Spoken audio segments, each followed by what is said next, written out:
أنفسنا ومن سيئات أعمالنا من يهده الله فلا مضل له ومن يضلل فلا هادي له وأشهد أن لا إله إلا الله وحده لا شريك له وأشهد أن محمدا عبده ورسوله. أعوذ بالله من الشيطان الرجيم. يا أيها الذين آمنوا اتقوا الله حق تقاته ولا تموتن إلا وأنتم مسلمون.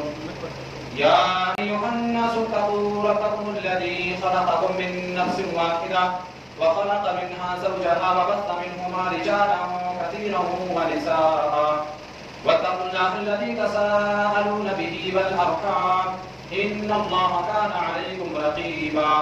يا أيها الذين آمنوا اتقوا الله وقولوا قولا سديدا يصلح لكم أعمالكم ويغفر لكم ذنوبكم ومن يطع الله ورسوله فقد فاز فوزا عظيما. أما بعد فإن خير الحديث كتاب الله وخير الهدي هدي محمد صلى الله عليه وسلم وشر الأمور محدثاتها وكل محدثة بدعة وكل بدعة ضلالة وكل ضلالة في النار. أعوذ بالله من الشيطان الرجيم. بسم الله الرحمن الرحيم. قل إن كنتم تحبون الله فاتبعوني يحببكم الله ويغفر لكم ذنوبكم. حاضرین جمعہ، محترم بزرگوں، نوجوان ساتھیوں، پیارے بچوں، ہر قسم کی تعریف و توصیف، بڑائی و بزرگی، حمد و ثنا کی بڑائی اللہ رب العالمین کے لیے لائق و مناسب ہے، جس نے ہم تمام کے تمام لوگوں کو اس دائرہ فانی کے اندر پیدا کیا اور پیدا کرنے کے بعد یوں ہی بیکار و برباد، بے سہارا اور مجبور نہیں چھوڑا، بلکہ ہمارے عشق و ہدایت کے لیے بے شمار انبیاء کرام کو اس دائرہ فانی کے اندر مبعوث کیا. بعدہ درود و سلام کی بے شمار پھول نثار ہوں اللہ رب العالمین کے بھیجے گئے تمام محبوب پیغمبران اسلام پر، خصوصاً بالخصوص نبیوں کی آخری کڑی جناب محمد عربی صلی اللہ علیہ وسلم کی ذات گرامی پر. حاضرین جمعہ، آج کے اس خطبہ جمعہ کے اندر میں آپ حضرات کے سامنے جس موضوع کو لے کر کے ہم کلام ہونا چاہتا ہوں وہ ہے جشن میلاد کی تاریخ اور اس کی حقیقت. اس سے پہلے کہ میں اپنی بات شروع کروں، ایک بنیادی طور سے ہم اور آپ یہ بات جان لیں کہ جب بھی قرآن و حدیث کی بات آ جائے، جب بھی حق ہمارے سامنے کھل کر کے آ جائے تو ہمیں اسے قبول کرنے میں ذرہ برابر تاخیر نہیں کرنی چاہیے. حق قبول کرنے میں مسلکی تعصب اور حسد کو سامنے نہیں آنے دینا چاہیے. دوسری بات یہ، ہمارا کام حقائق کو بیان کر دینا ہے، آپ کا کام اس پر عمل کرنا ہے. ہمارا کام صرف بتلانا ہے، عمل کروانا نہیں ہے. عمل کروانا صرف اور صرف اللہ رب العالمین کا کام ہے، توفیق اللہ رب العالمین دیتا ہے. میرے بھائیو بزرگوں، یہ بات کسی پر مخفی نہیں ہے کہ رسول اکرم صلی اللہ علیہ وسلم کی ولادت باسعادت ماہ ربیع الاول میں ہوئی اور جس دن آپ صلی اللہ علیہ وسلم پیدا ہوئے وہ دن پیر یعنی سوموار کا دن تھا. یوں تو نبی کریم صلی اللہ علیہ وسلم کی ثنا کرنا، آپ صلی اللہ علیہ وسلم کی مدح کرنا، آپ کی تعریف و توصیف بیان کرنا جزو ایمان ہے. آپ صلی اللہ علیہ وسلم سے عقیدت و محبت رکھنا عین ایمان ہے. اور اگر میں شاعری کی زبان میں کہوں تو یہ کہ سب کچھ خدا سے مانگ لیا تجھ کو مان کر، سب کچھ خدا سے مانگ لیا تجھ کو مان کر اور اٹھتے نہیں ہیں ہاتھ میرے اس دعا کے بعد. وہ دل مسلمانوں کا دل ہو ہی نہیں سکتا جس دل کے اندر نبی کریم صلی اللہ علیہ وسلم کی نئی محبت نہ ہو. وہ دل ہی نہیں ہے جس دل میں نبی کریم صلی اللہ علیہ وسلم کے نئی عقیدت و محبت نہ ہو. لیکن سوال یہ ہے کہ عقیدت و محبت کی کسوٹی کیا ہے؟ عقیدت و محبت کا معیار کیا ہے؟ کیا عقیدت و محبت کا وہ معیار چلے گا جو ہم خود بنا لیں؟ کیا عقیدت و محبت کی وہ کسوٹی چلے گی جسے ہم خود اپنے ہاتھوں سے تراش لیں؟ اگر ایسی بات ہے تو میں یہ پوچھتا ہوں کہ ابو طالب کی محبت میں کیا کمی رہ گئی تھی؟ انہوں نے تو رسول اکرم صلی اللہ علیہ وسلم کی چاہت اور محبت میں کوئی کسر نہیں چھوڑی تھی. اس کے باوجود بخاری اور مسلم کی روایت میں ہے کہ ابو طالب کو جہنم میں ڈالا جائے گا. یہ روایت بتلاتی ہے کہ عقیدت و محبت کا وہی معیار قابل تسلیم ہوگا، عقیدت و محبت کی وہی کسوٹی قابل قبول ہوگی جسے اللہ اور اس کے رسول نے مقرر کیا ہو، جسے اللہ اور اس کے رسول نے بنایا ہو. اللہ اور اس کے رسول کے علاوہ عقیدت و محبت کا معیار اگر کوئی دوسرا بناتا ہے تو وہ ناقابل قبول ہوگا، وہ معیار ناقابل تسلیم ہوگا. اللہ رب العالمین نے رسول اکرم صلی اللہ علیہ وسلم سے عقیدت و محبت کی کسوٹی کو بیان کرتے ہوئے فرمایا قل ان کنتم تحبون اللہ فاتبعونی یحببکم اللہ ویغفر لکم ذنوبکم، اے میرے نبی آپ لوگوں میں اعلان کر دو کہ اگر تم اللہ رب العزت سے محبت کرنا چاہتے ہو، اگر تم مجھ سے محبت کرنا چاہتے ہو تو میری اتباع کرو، میری پیروی کرو، میرے بتائے ہوئے راستوں پر چلو۔ یعنی اللہ رب العالمین نے رسول اکرم صلی اللہ علیہ وسلم سے محبت اور عقیدت کا معیار یہ بتایا ہے کہ آپ صلی اللہ علیہ وسلم کے نقش قدم پر چلا جائے، رسول اکرم صلی اللہ علیہ وسلم کے بتائے ہوئے راستوں پر چلا جائے۔ جو جتنا زیادہ نبی کریم صلی اللہ علیہ وسلم کے نقش قدم پر چلے گا وہ اتنا ہی نبی کریم صلی اللہ علیہ وسلم سے محبت کرنے والا ہوگا، وہ اتنا ہی رسول اکرم صلی اللہ علیہ وسلم کا محب ہوگا، وہ اتنا ہی نبی کریم صلی اللہ علیہ وسلم کا ماننے والا اور رسول اکرم صلی اللہ علیہ وسلم سے محبت کرنے والا ہوگا۔ میرے بھائیوں اور بزرگوں، حضرت عائشہ رضی اللہ تعالیٰ عنہا کی دو مشہور روایتیں ہم اور آپ برابر سنتے رہتے ہیں، ہم ان دونوں روایتوں کو یہاں پڑھ لیتے ہیں۔ حضرت عائشہ رضی اللہ تعالیٰ عنہا حدیث کی راویہ ہیں، وہ کہتی ہیں کہ اللہ کے نبی صلی اللہ علیہ وسلم نے فرمایا من احدث فی امرنا ما لیس فیہ فہو رد، کہ جس آدمی نے کوئی ایسا عمل کیا، جس آدمی نے ہمارے اس معاملے میں کوئی نئی بات ایجاد کی تو اس کی وہ بات ناقابل قبول ہوگی، وہ بات مردود ہوگی۔ اب اگر ہم اس حدیث کے اندر امر کا معنی متعین کر لیں تو بہت ساری بدعتیں یہاں پر آ کر کے خود بخود مردود ہو جاتی ہیں۔ حافظ ابن رجب حنبلی رحمۃ اللہ علیہ کی مشہور کتاب جامع العلوم والحکم کے اندر لکھتے ہیں کہ بعض حدیث کے الفاظ یہ ہیں من احدث فی دیننا، ہمارے دین کے اندر، امور شریعت کے اندر، دین کے معاملے میں اگر کوئی نئی بات ایجاد کرے گا تو اس کی وہ بات ناقابل تسلیم ہوگی، اس کی وہ بات مردود ہوگی، اس بات کو نہیں لیا جائے گا۔ لہذا حافظ ابن رجب حنبلی رحمۃ اللہ علیہ نے یہاں امر کا معنی متعین کر کے یہ بات بالکل بے غبار کر دی ہے کہ دین کے معاملے میں نئی بات کو ایجاد کرنے سے رسول اکرم صلی اللہ علیہ وسلم نے منع فرمایا ہے۔ اب یہ اعتراض بالکل لایانی اور بوکس ہوگا کہ رسول اکرم صلی اللہ علیہ وسلم اونٹ پر سواری کرتے تھے، رسول اکرم صلی اللہ علیہ وسلم کھچر کی سواری کرتے تھے، تو آج تم لوگ ٹرینوں کی سواری کیوں کرتے ہو، بسوں کی سواری کیوں کرتے ہو؟ ہم اس لیے کرتے ہیں کہ رسول اکرم صلی اللہ علیہ وسلم نے دین کے معاملے میں نئی بات کو ایجاد کرنے سے منع فرمایا ہے۔ دنیا کے معاملے میں آپ جو چاہیں وہ بنائیں، جس قدر چاہیں اس قدر آپ ترقی کریں، اس معاملے میں اللہ کے نبی صلی اللہ علیہ وسلم نے کوئی ممانعت نہیں ہے، نبی کریم صلی اللہ علیہ وسلم سے کوئی ممانعت وارد نہیں ہے۔ دین کے معاملے میں نئی بات کو ایجاد کرنے سے رسول اکرم صلی اللہ علیہ وسلم نے منع فرمایا۔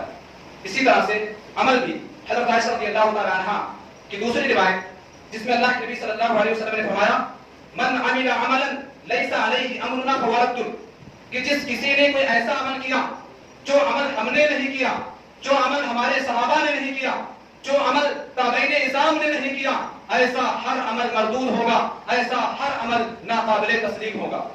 میرے بھائیوں بزرگوں، ان باتوں کو سامنے رکھ کر کے ہم اور آپ اب عید میلاد النبی کے معاملے پر آتے ہیں۔ اس سے پہلے کہ میں اس سلسلے میں مزید گفتگو کروں، حضرت انس رضی اللہ تعالیٰ عنہ سے مروی ایک روایت جو ابو داؤد کتاب الصلاۃ کے اندر وارد ہے وہ بیان کر دینا مناسب سمجھتا ہوں۔ حضرت انس رضی اللہ تعالیٰ عنہ کہتے ہیں کہ جب اللہ کے نبی صلی اللہ علیہ وسلم مدینہ کے اندر آئے، قدم النبی صلی اللہ علیہ وسلم المدینہ، کہ جب رسول اکرم صلی اللہ علیہ وسلم مکہ سے ہجرت کر کے مدینہ آئے تو مدینہ والے 2 دنوں کے اندر کھیل کود کرتے تھے، لہو لعب کرتے تھے، خوشی مناتے تھے۔ مدینہ والے 2 دنوں کے اندر کھیل کود کرتے تھے، خوشی مناتے تھے۔ اللہ کے نبی صلی اللہ علیہ وسلم نے صحابہ کرام سے پوچھا ما هذان اليومان، اے میرے صحابہ یہ بتلاؤ کہ یہ 2 دن کیسے ہیں، یہ کھیل کود کرتے ہو تم لوگ ان 2 دنوں کے اندر، ان دونوں دنوں کی حقیقت کیا ہے؟ صحابہ کرام نے جواب دیا قالوا كنا نلعب فيهما في الجاهليه، اے ہمارے نبی ہم زمانے جاہلیت میں ان دونوں دنوں کے اندر کھیل کود کرتے تھے، لہو لعب کرتے تھے، خوشی مناتے تھے، اور اسی زمانے جاہلیت کی رسم اب بھی چل رہی ہے۔ مدینہ والے آج بھی ان 2 دنوں کے اندر کھیل کود کرتے ہیں، لہو لعب کرتے ہیں، خوشی مناتے ہیں۔ اللہ کے نبی صلی اللہ علیہ وسلم نے اسی موقع پر فرمایا تھا اے میرے صحابہ سنو قد ابدلکم بہما، قد ابدلکم اللہ بہما خیرا منہما، قد ابدلکم اللہ بہما خیرا منہما یوم الاضحی و یوم الفطر، اے میرے صحابہ سن لو، آج اللہ رب العالمین نے تمہیں ان 2 دنوں کے بدلے اس سے بہتر 2 دن عطا کیے ہیں، عید الفطر کا دن اور بقرہ عید کا دن۔ خوشی منانے کے لیے رب العالمین نے تمہیں صرف 2 دن عطا کیے ہیں، بقرہ عید کا دن اور عید الفطر کا دن۔ گویا رسول اکرم صلی اللہ علیہ وسلم نے اور اللہ رب العالمین نے مسلمانوں کے لیے خوشی منانے کے طور پر، خوشی کے طور پر 2 دن مقرر کیے ہیں۔ اللہ اور اس کے رسول کی جانب سے صرف 2 عیدیں مقرر ہوئی ہیں۔ اب اگر کوئی آدمی تیسری عید نکالتا ہے یعنی عید میلاد النبی، تو آپ مجھے بتلائیں کیا بیان کردہ اصولوں اور ضابطوں کے پیش نظر کیا یہ کہا جائے گا کہ یہ رسول اکرم صلی اللہ علیہ وسلم سے محبت کا طریقہ ہے؟ کیا یہ کہا جائے گا کہ یہ رسول اکرم صلی اللہ علیہ وسلم سے اظہار محبت کا انداز ہے؟ اس لیے کہ ابھی میں نے آپ حضرات کے سامنے عقیدت و محبت کا معیار بیان کیا ہے کہ عقیدت و محبت کا معیار یہ ہے کہ رسول اکرم صلی اللہ علیہ وسلم کے نقش قدم پر چلا جائے، رسول اکرم صلی اللہ علیہ وسلم کے بتائے ہوئے طریقوں پر چلا جائے، یہ معیار ہے رسول اکرم صلی اللہ علیہ وسلم سے عقیدت و محبت رکھنے کا۔ اب آگے بڑھو، ہم یہ دیکھتے ہیں کہ رسول اکرم صلی اللہ علیہ وسلم کا دور مبارک نبوت کا 23 سال ہے۔ رسول اکرم صلی اللہ علیہ وسلم کا دور مبارک نبوت کا 23 سال ہے، مگر کبھی بھی نبی کریم صلی اللہ علیہ وسلم نے ان 23 سالوں کے اندر اپنی سالگرہ، جنم دن، برتھ ڈے منانے کی اجازت دی؟ ارے اگر اجازت دیتے تو صحابہ کرام کیا کچھ نہیں کرتے، لیکن ان 23 سالوں کے اندر جشن میلاد کا کوئی پتہ نہیں چلتا، جشن میلاد کا کوئی ثبوت نہیں ملتا۔ یہ 23 سالہ دور مبارک ہے رسول اکرم صلی اللہ علیہ وسلم کی نبوت کا۔ اس کے بعد خلفائے راشدین 4، حضرت ابوبکر صدیق رضی اللہ تعالیٰ عنہ، عمر فاروق رضی اللہ تعالیٰ عنہ، عثمان غنی رضی اللہ تعالیٰ عنہ اور حضرت علی مرتضی رضی اللہ تعالیٰ عنہ، ان چاروں کا دور خلافت تقریباً 30 سال ہے۔ رسول اکرم صلی اللہ علیہ وسلم کا دور نبوت 23 سال، کہیں جشن میلاد کا ثبوت نہیں ملتا۔ خلفائے راشدین کا دور خلافت 30 سال، مبنی بر صداقت دور ہے، کہیں پتہ نہیں چلتا عید میلاد النبی کا۔ اس کے بعد صحابہ کرام کا دور آتا ہے، صحابہ کرام کا دور تقریباً 110 ہجری پر ختم ہو جاتا ہے، یعنی سن 110 ہجری تک کوئی بھی صحابی زندہ نہیں رہتا ہے۔ لیکن اس پورے دور کے اندر کسی بھی صحابی سے جشن عید میلاد النبی کا ثبوت نہیں ملتا۔ اس کے بعد صحابہ کرام کے بعد ان کے شاگردان کا دور آتا ہے، تابعین اعظام کا دور تقریباً 220 ہجری پر ختم ہو جاتا ہے۔ 110 کا ربط 220 ہجری پر تابعین اعظام کا دور ختم ہو جاتا ہے، لیکن ہم یہ دیکھ رہے ہیں کہ اس پورے دور کے اندر کہیں بھی کسی بھی تابعی سے جشن عید میلاد النبی کا ثبوت نہیں ملتا۔ کسی تابعی نے نہ تو جشن عید میلاد النبی کا اہتمام کیا اور نہ ہی کسی کو اہتمام کرنے کی اجازت دی۔ اس کے بعد ائمہ کرام کا دور آتا ہے، کوئی اپنے آپ کو مالکی کہتا ہے، کوئی اپنے آپ کو حنفی کہتا ہے، کوئی اپنے آپ کو شافعی کہتا ہے، کوئی اپنے آپ کو حنبلی کہتا ہے۔ ان چاروں ائمہ کو دیکھ لو، ان چاروں ائمہ کی زندگیوں کا مطالعہ کر لو، ان چاروں ائمہ کی زندگیوں کو کھنگال لو، ان چاروں ائمہ کو پڑھ لو، دیکھ لو۔ ان کا دور تقریباً 241 ہجری پر ختم ہو جاتا ہے، یعنی 241 ہجری تک ان چاروں ائمہ میں سے کوئی بھی زندہ نہیں رہتا ہے۔ لیکن اس پورے دور کے اندر کسی بھی امام سے جشن عید میلاد النبی کا ثبوت نہیں ملتا۔ اور آپ کو سن کر کے حیرت ہوگی میرے بھائیوں، آپ کو سن کر کے حیرت ہوگی کہ امام ابو حنیفہ رحمۃ اللہ علیہ، جن کا مقام فقہا میں سب سے اونچا ہے، سب سے اعلیٰ ہے، وہ تقریباً امام ابو حنیفہ رحمۃ اللہ علیہ کی جو پوری عمر رہی ہے وہ تقریباً 70 سال تک زندہ رہے۔ امام ابو حنیفہ رحمۃ اللہ علیہ 70 سال تک زندہ رہے، یعنی ان کی زندگی میں ربیع الاول کا مہینہ 70 مرتبہ آیا، مگر انہوں نے کبھی جشن عید میلاد النبی کا اہتمام نہیں کیا۔ کیا ان کو رسول اکرم صلی اللہ علیہ وسلم سے محبت نہیں تھی؟ کیا امام ابو حنیفہ رحمۃ اللہ علیہ اللہ کے نبی صلی اللہ علیہ وسلم سے محبت کرنے والے نہیں تھے؟ اس کے بعد امام مالک رحمۃ اللہ علیہ تقریباً 86 سال تک زندہ رہے، ان کو جو عمر ملی 86 سال تک وہ زندہ رہے، یعنی ان کی زندگی میں ربیع الاول کا مہینہ 86 مرتبہ آیا، مگر انہوں نے کبھی بھی جشن عید میلاد النبی کا اہتمام نہیں کیا۔ اس کے بعد امام شافعی رحمۃ اللہ علیہ تقریباً 54 سال تک زندہ رہے، ان کی زندگی میں ربیع الاول کا مہینہ 54 مرتبہ آیا، مگر انہوں نے کبھی بھی جشن عید میلاد النبی کا اہتمام نہیں کیا۔ کیا ان کو رسول اکرم صلی اللہ علیہ وسلم سے محبت کرنے کا طریقہ معلوم نہیں تھا؟ کیا ان کو رسول اکرم صلی اللہ علیہ وسلم سے اظہار محبت کا انداز نہیں معلوم تھا؟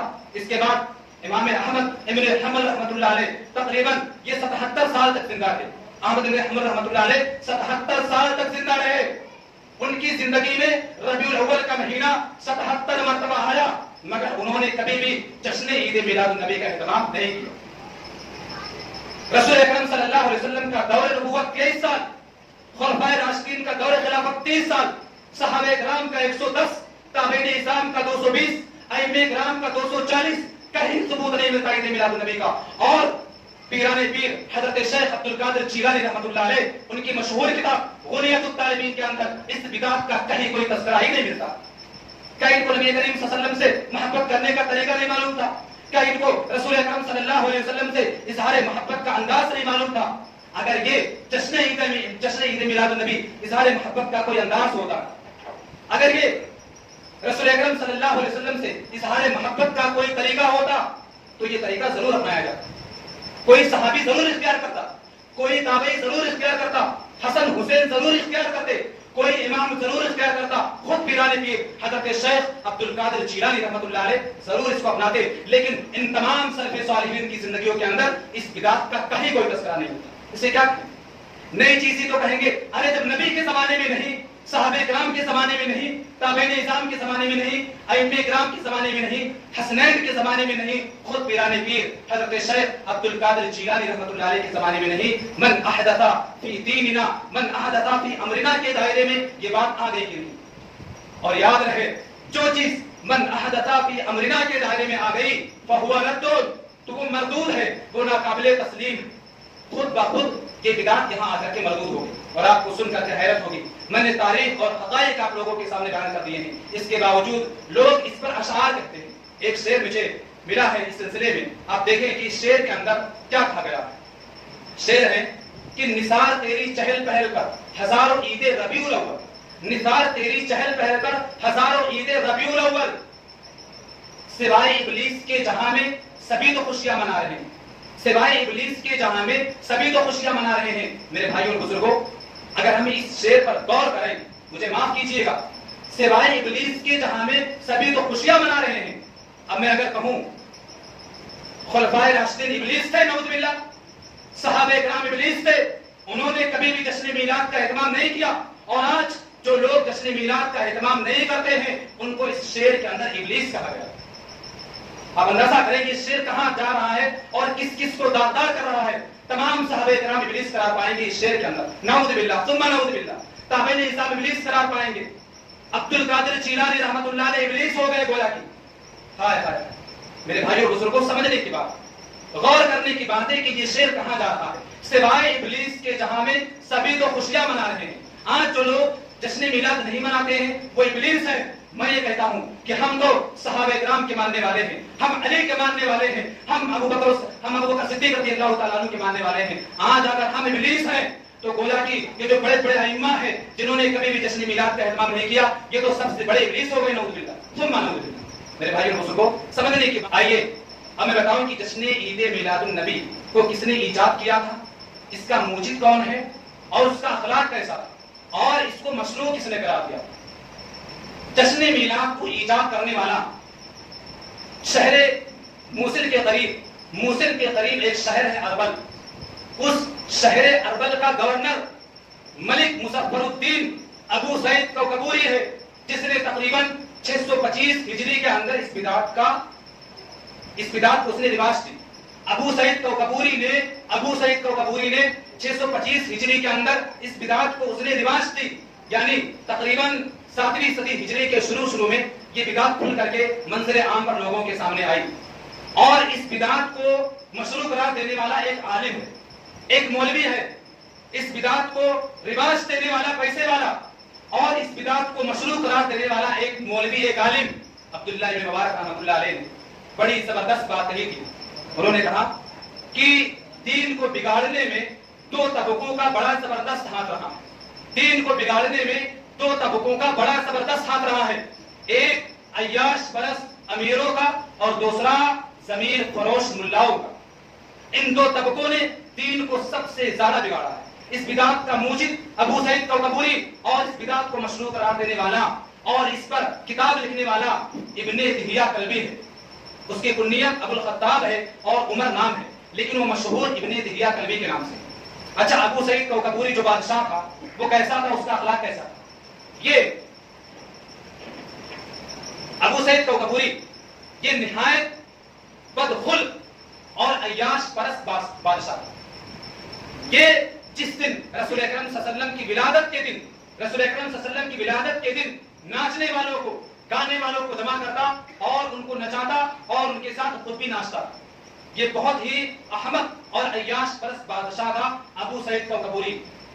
اچھا، وہ عالم کیسا تھا جس نے اس بدعت کے بارے میں فتویٰ دیا؟ ابن دہیہ کلبی اس کے بارے میں ابن نجار نے لکھا رأیت الناس مجتمعین علی کذبہ وذبہ، میں نے دیکھا کہ تمام کے تمام لوگ ابن دہیہ کلبی کے جھوٹے ہونے پر اور اس کے ضعیف ہونے پر اتفاق کر رہے تھے۔ تمام لوگوں کا اتفاق ہے اس مولوی کے جھوٹے ہونے پر۔ اور علامہ جلال الدین سیوطی رحمۃ اللہ علیہ لکھتے ہیں کہ ابن دہیہ کلبی جس نے جشن میلاد کو مشروع قرار دیا، جس نے اس سلسلے میں سب سے پہلی کتاب لکھی تھی، ابن دہیہ کلبی سے جب کوئی بھی آدمی فتویٰ طلب کرنے جاتا تھا تو وہ اپنی عقل سے بلا دلیل فتویٰ دیا کرتا تھا۔ ابن دہیہ کلبی اپنی عقل سے بلا دلیل فتوے دیا کرتا تھا، اور جب اس سے دلائل طلب کیے جاتے، دلیل کا مطالبہ کیا جاتا تو اپنی عقل سے حدیثوں کو کھڑ کر کے پیش کر دیتا۔ یا ایسا عالم یا ایسا مولوی ہے جس نے دین کو بگاڑنے میں کوئی کسر نہیں چھوڑی۔ اور حافظ ابن حجر عسقلانی رحمۃ اللہ علیہ لکھتے ہیں کہ صرف یہی نہیں کہ ابن دہیہ کلبی جھوٹا تھا، بلکہ کان کثیر الوقیعۃ فی الائمہ فی سلف، ابن دہیہ کلبی یہ بدزبان اور سلف صالحین کو برا بھلا بھی کہتا تھا، سلف صالحین کو گالیاں بھی دیتا تھا، اور دین کے بارے میں اس کا حال کیا تھا؟ کان قلیل النظر فی امور الدین، دین کے بارے میں اس کی معلومات بالکل صفر تھی، دین کے بارے میں ابن دہیہ کلبی کی معلومات بالکل زیرو تھی، کچھ بھی نہیں جانتا تھا۔ اسی لیے جلال الدین سیوطی رحمۃ اللہ علیہ نے لکھا کہ جب اس سے کوئی مسئلہ طلب کیا جاتا، کوئی فتویٰ طلب کیا جاتا تو یہ اپنی عقل سے بلا دلیل فتویٰ دیا کرتا تھا، اور جب اس سے مطالبہ کیا جاتا تھا دلائل کا تو اپنی عقل سے حدیثوں کو گھڑ کر کے پیش کر دیا کرتا۔ یہ حال ہے اس بدعت کو مشروع قرار دینے والے کا، یہ حال ہے یعنی ابن دہیہ کلبی جو ایک مولوی تھا، نام نہاد مولوی تھا، اس نے جو اس بدعت کو مشروع قرار دیا، یہ حال ہے۔ نمبر 1 جھوٹا، نمبر 2 حدیثوں کو کھڑنے والا، نمبر 3 سلف صالحین کو گالیاں دینے والا، نمبر 4 دین کے بارے میں اس کی معلومات بالکل زیرو تھی، صفر۔ میرے بھائیو بزرگوں، خلاصہ یہ ہے کہ یہ بدعت بہت بعد میں مسلمانوں کے اندر، میں نے کہا آپ لوگوں کے سامنے کہ 625 ہجری کے اندر اس بدعت کو ایجاد کیا گیا، بہت بعد میں مسلمانوں کے اندر یہ بدعت آئی، اور تمام ادوار صالحہ کے اندر ہمارے جو اسلاف ہیں ان کے اندر اس بدعت کا کبھی کوئی ثبوت ہی نہیں تھا، کوئی تذکرہ ہی نہیں تھا ان کے بارے میں، ان کے یہاں اس بدعت کا دور دور تک کہیں کوئی تذکرہ ہی نہیں ملتا ہے، بہت بعد میں آئی، یعنی 600 سال کے بعد یہ بدعت اسلام کے اندر ہے، 600 سال کے بعد۔ اور ہمیشہ یاد رہے کہ دین کے سلسلے میں صرف اور صرف وہی بات قابل قبول ہوگی جو 1400 سال پرانی ہو، جو 1400 سال پرانی ہو، جو رسول اکرم صلی اللہ علیہ وسلم سے منقول ہو، صحابہ کرام سے وہ بات منقول ہو، صحابہ کرام نے اس پر عمل کیا ہو، اسے کر کے دکھایا ہو، صحابہ کرام کے دور میں وہ چیز پائی جاتی ہو، وہ دین کا حصہ ہے۔ رسول اکرم صلی اللہ علیہ وسلم کی زندگی کے بعد، رسول اکرم صلی اللہ علیہ وسلم کے بعد اگر کوئی بھی آدمی اسلام کے اندر کوئی بھی چیز ایجاد کرتا ہے وہ ناقابل قبول ہوگا۔ آپ کو بیوقوف بنانے والے لوگ ایک پھسلانے کے طور سے کیا کہیں گے کہ یہ اچھی چیز ہی تو ہے، کون سی خراب چیز ہے؟ اچھی چیز ہے رسول اکرم صلی اللہ علیہ وسلم کی میلاد بنانا اور رسول اکرم صلی اللہ علیہ وسلم سے عقیدت و محبت کا اظہار کرنا، یہ اچھی چیز ہے، کوئی بری بات تھوڑی نا۔ میرے بھائیوں اور بزرگوں، میں یہ سوال کرتا ہوں کہ اگر دودھ کے اندر زمزم کا پانی ملا دیا جائے، آپ مجھے بتلائیں کیا دودھ خالص رہے گا؟ دودھ کے اندر اگر زمزم کا پانی ملا دیا جائے تب بھی دودھ خالص نہیں رہے گا۔ دودھ خالص وہی ہے جو بھینس کی تھنوں سے نکلے، دین خالص وہی ہے جو صرف اور صرف رسول اکرم صلی اللہ علیہ وسلم کی بات ہو، اس میں رسول اکرم صلی اللہ علیہ وسلم کے علاوہ اگر کوئی بھی آدمی دین کے سلسلے میں کوئی بھی بات کہتا ہے وہ بات ناقابل قبول ہوگی، وہ کتنا ہی اچھا آدمی کیوں نہ ہو، وہ کتنا ہی بڑا اور کتنا ہی پرہیزگار آدمی کیوں نہ ہو۔ جس طریقے سے دودھ کے اندر زمزم کا پانی ملانے سے دودھ خالص نہیں رہتا ہے، دین کے اندر کسی بھی اچھے سے اچھے آدمی کی بات کو ملانے سے بھی دین خالص نہیں رہے گا۔ کوئی کتنی ہی اچھی بات کیوں نہ ہو، کتنی ہی اچھی چیز کیوں نہ ہو، اگر اسے دین کے اندر داخل کر دیا جائے دین خالص نہیں رہے گا۔ دین خالص وہی ہے جو رسول اکرم صلی اللہ علیہ وسلم سے ہو۔ رسول اکرم صلی اللہ علیہ وسلم نے جو باتیں کہی ہیں وہی دین ہے۔ رسول اکرم صلی اللہ علیہ وسلم کے علاوہ اگر کوئی بھی آدمی کوئی بھی بات کہتا ہے وہ دین کا حصہ نہیں بن سکتی، وہ دین کا حصہ نہیں ہو سکتی۔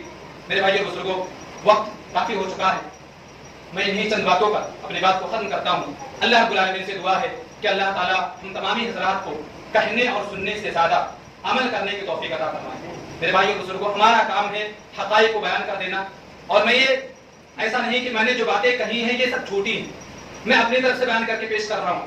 میرا یہ چیلنج ہے، کوئی بھی آدمی اگر جشن میلاد کے سلسلے میں ایک بھی حدیث لا کر کے ثابت کر دے، کسی ایک صحابی سے جشن میلاد کے ثبوت کو لا کر کے میرے سامنے ثابت کر دے، خدا کی قسم میں خطبے جمعہ دینا بند کر دوں گا، میں رسول اکرم صلی اللہ علیہ وسلم کے منبر پہ قدم رکھنا چھوڑ دوں گا. میرا یہ چیلنج، اور صرف ہندوستان کے مولویوں کو نہیں، پوری کائنات کے ملاؤں کو میرا یہ چیلنج ہے. کوئی ماں کا لال آئے اور میرے سامنے ساتھ بیٹھ کر کے اس مسئلے پر گفتگو کرے، اگر دنیا کے ذخیرے حدیث سے ایک حدیث لا کر کے دکھا دے جس میں یہ ہو کہ رسول اکرم صلی اللہ علیہ وسلم نے جشن میلاد کو منانے کا حکم دیا ہے، یا رسول اکرم صلی اللہ علیہ وسلم نے یا صحابہ کرام نے کبھی بھی جشن میلاد کا اہتمام کیا ہو، خدا کی قسم ہے میں منبر پہ قدم رکھنا چھوڑ دوں گا. میرے بھائی اور بزرگوں، ہمارا کام ہے بیان کر دینا. مانو نہ مانو جانے جہاں اختیار، مانو نہ مانو جانے جہاں اختیار ہے. ہم نیک و بد حضور کو سمجھائے دیتے ہیں. اللہ رب العالمین سے دعا ہے اللہ تعالیٰ ہم تمامی حضرات کو کہی گئی باتوں پر عمل کرنے کی توفیق عطا فرمائے. جب تک دنیا کے اندر زندہ رہیں، اسلام پر زندہ رہیں، توحید پر زندہ رہیں. خاتمہ ہو اسلام پر ہو، توحید پر ہو، ایمان پر ہو. آمین.